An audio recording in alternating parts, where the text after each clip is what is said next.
Señores, con mucha alegría, hoy es 14 de julio, hoy es día de la que recuerda la Revolución Francesa. Si buscas un portón automático para tu casa o para la oficina, asegúrate que sea fuerte, que sea seguro, que sea práctico, que sea un SEA. Porque solo un portón SEA te asegura el mayor respaldo técnico, un service propio en todo el país y la garantía de todos sus productos. Ingresa en seaportones.uy o llama al 2601-2611. Si vas a elegir un portón, que sea un SEA. Hoy es día que recuerda la Revolución Francesa, no, hoy es día en el que se recuerda justamente lo ocurrido en el año 1789 y para eso vamos a nuestro admirado y también querido Carlos de Masi. Buen día y bienvenido, Carlos. Buen día, ¿cómo están ustedes? Muy bien, Carlos. Hoy es 14 de julio, obviamente se recuerda lo ocurrido en el 1789 en Francia, en París precisamente, y tiene que ver con la Revolución Francesa. ¿Y por qué? A grosísimo modo, naturalmente, porque esto nos puede dar para hacer un ciclo entero. ¿Por qué crees que de alguna manera sigue teniendo importancia o vigencia recordar los acontecimientos ocurridos hace ya 231 años? Bueno, esa es una pregunta que sí merecería un ciclo entero, como vos decís. En realidad uno mira la Revolución Francesa y dice, bueno, ¿qué tiene de particular? Es decir, no fue la primera revolución, no duró mucho en el tiempo, sus mayores innovaciones y sus mayores cambios duraron poco tiempo, fueron revertidos casi enseguida, y durante mucho tiempo los mismos franceses más bien que trataban de olvidarla. Es decir, fíjate una cosa, el 14 de julio hoy es feriado en Francia, pero hasta 1879-80 no lo fue. Es decir, recién hace un siglo y poco que es fecha patria en Francia el 14 de julio. Es decir, tuvieron que pasar como 60, 70 años de la Revolución Francesa para que la fecha del 14 de julio pasara a ser fecha nacional en Francia. Y eso más o menos muestra también los debates que la misma Revolución Francesa generaba. Ahora, tiene otras cosas, tiene otras miradas que son interesantes, es decir, uno mira y dice, bueno, no es la primera revolución en la historia, la revolución americana del Estado de la Independencia de Estados Unidos fue anterior. Sí. Allí hay una constitución, un esbozo constitucional anterior, e incluso una constitución aprobada anterior a la Revolución Francesa. No es en ese sentido porque sea la primera, pero claro, imagínate que ocurriera un cambio radical en Nueva Zelanda, por ejemplo, no se enteraría mucha gente, y que ese cambio ocurriera en Estados Unidos o en la Unión o en Rusia, eso tenía otra resonancia. Es decir, Francia era una de las primeras potencias mundiales en 1789 y que allí se produjo una revolución y expulsen al rey era un fenómeno que llamaba la atención en todo el universo. Claro. Es decir, tuvo mucho más visibilidad. Y por otra parte, hay un contacto muy directo entre los revolucionarios franceses y los revolucionarios americanos. Es decir, de la Revolución Francesa, del discurso de la Revolución Francesa y de la documentación, de los documentos de la Revolución Francesa, deriva buena parte de la Revolución Americana. Es decir, muchos, bueno, por ejemplo, Mariano Moreno se consideraba un jacobino en Buenos Aires y tenía como modelo el gobierno de Robespierre.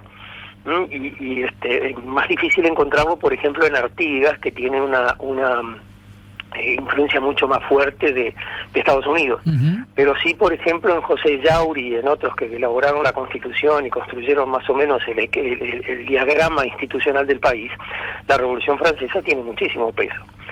Entonces, uno mira y dice, bueno, visto los efectos a 200 y pico de años de distancia, la Revolución Francesa hoy es un fenómeno muy discutido y como lo fue siempre, ¿no?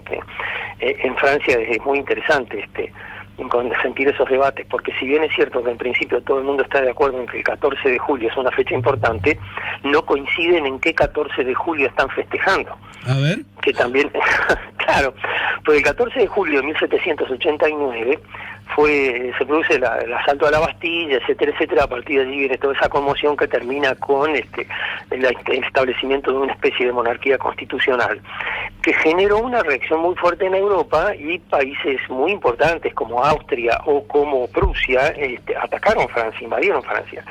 Entonces, a los efectos de defenderse de esa invasión, cuando se conmemoró el primer año de la toma de la Bastilla, hubo un gran desfile en París de todas las tropas de toda Francia que iban a defender del ataque exterior, a eso se le llamó la fiesta de la Federación, y fue también el 14 de julio. Claro. Entonces, para algunos el 14 de julio conmemora la toma de la Bastilla, y para otros el 14 de julio conmemora la fiesta de la Federación, es decir, la recomposición de la nación francesa. Entendido. Entonces, digamos, ese debate mismo ya es en sí una cuestión interesante. Ahora, se puede de alguna manera, diría, no estrictamente apegado a los hechos históricos, mira vos, le hago este comentario a un historiador, sino Sí, a los ya hechos estoy diciendo busca otro. a los hechos históricos alimentados por los paradigmas culturales. ¿Hay un antes y un después de esos acontecimientos? Es decir, ¿hay un parteaguas, hay una bisagra con la Revolución Francesa? A ver, como vos decís, la historia son hechos, pero son sobre todo interpretación de los hechos, es decir, es el sentido de los hechos. El parteaguas sí existe, pero no existió a partir de 1789. Hay una cosa sí que la gente de la época lo vivió, y es que casi enseguida, digamos, en 1789 mismo, 1790, al periodo anterior a la Revolución le empezaron a llamar Antiguo Régimen. Y eso ya indicaba que en la conciencia de los contemporáneos existía la noción de que algo radical había cambiado, Claro. de que algo ya era distinto. Ahora, ¿qué era lo nuevo? No era muy claro, no se entendía muy bien qué cosa era lo novedoso, dónde estaba lo nuevo, e incluso la palabra revolución en sí misma era una palabra que tenía otro sentido.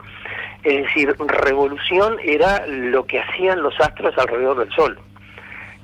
Incluso el libro de Copérnico se llama De las revoluciones de los cuerpos celestes. Uh-huh. Entonces, llamarle revolución a eso, fíjate vos, que no quiere decir pasamos a un nivel superior de la historia, sino volvimos al origen, volvimos a donde empezamos.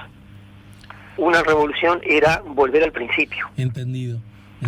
¿Y cuál era el principio? Bueno, el principio en el cual la ciudad, el pueblo todavía no había instituido las instituciones políticas. Es decir, todavía no se había creado la monarquía, no se había hecho el pacto con el rey por el cual se le entregaba el poder a cambio de la defensa de los derechos, y etcétera. Entonces, volviendo a ese principio, lo que se trataba era recomponer el orden institucional creando un nuevo pacto que garantizara los derechos. Por eso la Declaración de Derechos. Uh-huh. Y en todo caso, ya que de derechos hablas, las tres consignas, libertad, igualdad, fraternidad, son hijas de ese acontecimiento y de algún modo, porque lucen estas tres reivindicaciones, lucen lo suficientemente vigentes hoy día como para seguir, ¿por qué no usar ese término, luchar por ellas, ¿no? Sí, si vos me dijeras, bueno, reducime el aporte de la Revolución Francesa a un mínimo de palabras, te mencionaría esas tres. Claro. Es decir, porque creo que allí está el legado principal de la revolución como revolución, más allá de que en la dinámica de la misma revolución tal vez haya traicionado esos mismos principios. Naturalmente, claro. Eso suele pasar, ¿no? Claro. Pero en principio, digamos, ese aporte tiene un efecto muy importante porque en definitiva era como resumir la revolución en tres palabras. Si alguien le preguntaba a un revolucionario americano de 1810, 1815, bueno, ¿cuál sería el aporte de su revolución en América? Esos tres elementos iban a estar presentes inmediatamente. Y en ese sentido, ¿se puede decir que el mundo occidental al menos recoge esa bandera? ¿Es un patrimonio que vino para quedarse? ¿En qué medida esto se ha transformado en consigna vigente del universo, como decías hoy más temprano vos? Sí, bueno, digamos, eso es así. Ahora, viste que en la historia nada es para siempre, ¿no? Todo tiene algún momento en el cual puede quedar sin efecto, puede quedar descaecida. En principio forma parte, sí, de ese patrimonio de la cultura política universal, digamos, esas tres cosas. Ahora, han habido movimientos importantes desde el punto de vista político que tratan de eliminar esos aspectos. El fascismo claramente está en contra. Claro. No los comparte, incluso los combate. Claro. Y hay algunas tendencias, digamos, políticas más reaccionarias, si cabe, monárquicas o incluso teológicas que van en contra. Consideran que, bueno, que no tiene que haber nada de eso, que existe una sola verdad y todos tienen que someterse a ella. Ajá. Y desde esa mirada, porque convengamos, vos creo que lo dijiste en el arranque, la Revolución Francesa en todo caso fue exitosa muy poquito tiempo, ¿no? Sí, es decir, la Revolución Francesa tiene un ciclo muy interesante y es que empieza muy moderada.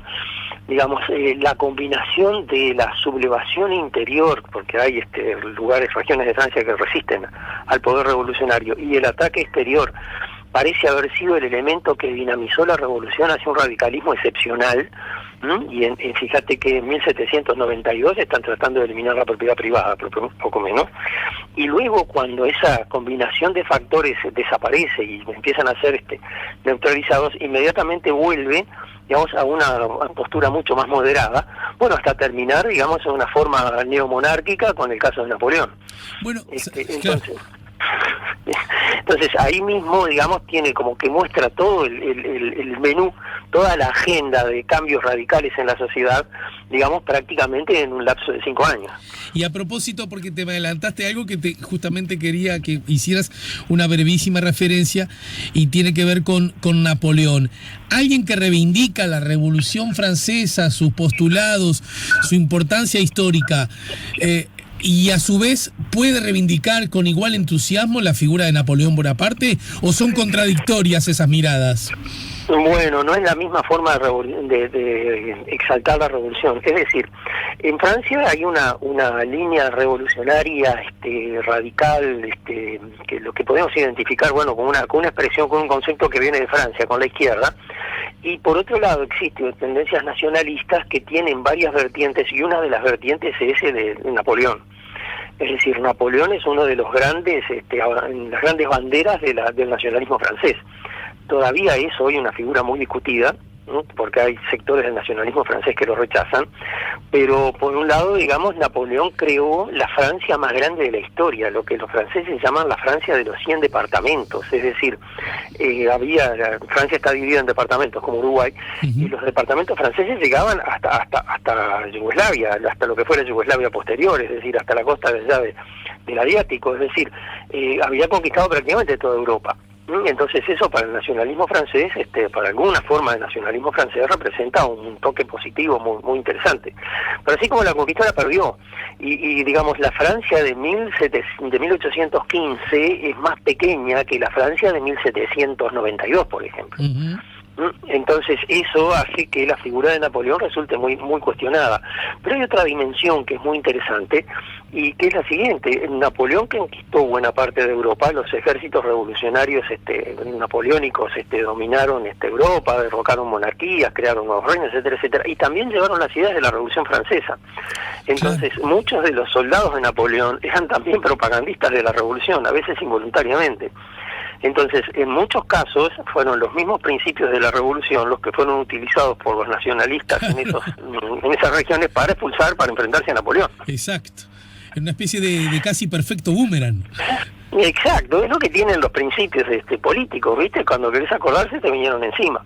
Es decir, en ese sentido, digamos, si Napoleón hubiera hecho una revolución francesa en cada territorio conquistado y le hubiera dicho, bueno, ahora decidan ustedes el tipo de gobierno que quieran tener, hubiera sido una cosa muy rara, digamos, pero hubiera evitado ese efecto boomerang que vos decís.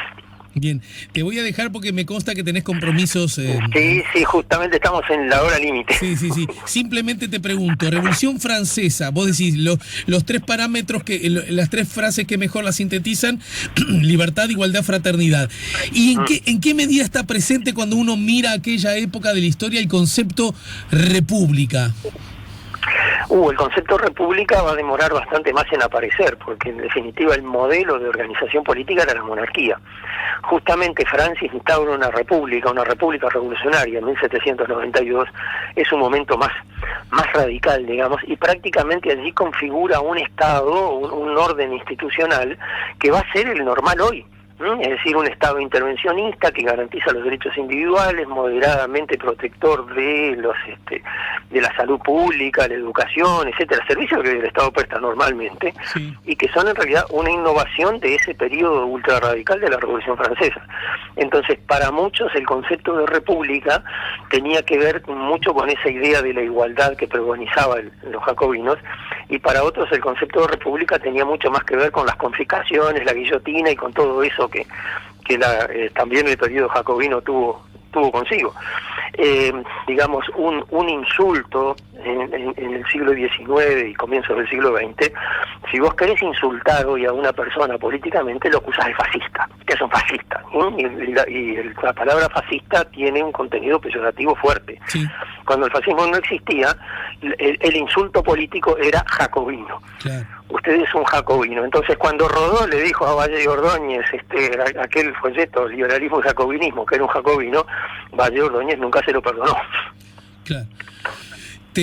Porque no quiero que te enojes conmigo y nunca me perdones que te liberé demasiado tarde para tus compromisos. Te dejo ya mismo, ¿de acuerdo? Bueno, muchísimas gracias. Veo que comprendes la situación. Te agradezco mucho. El historiador y amigo Carlos de Masi nos ayudó a poner la mañana en camino a propósito de se cumplen hoy 231 años de la Revolución Francesa, 14 de julio de 1789, la toma de la Bastilla.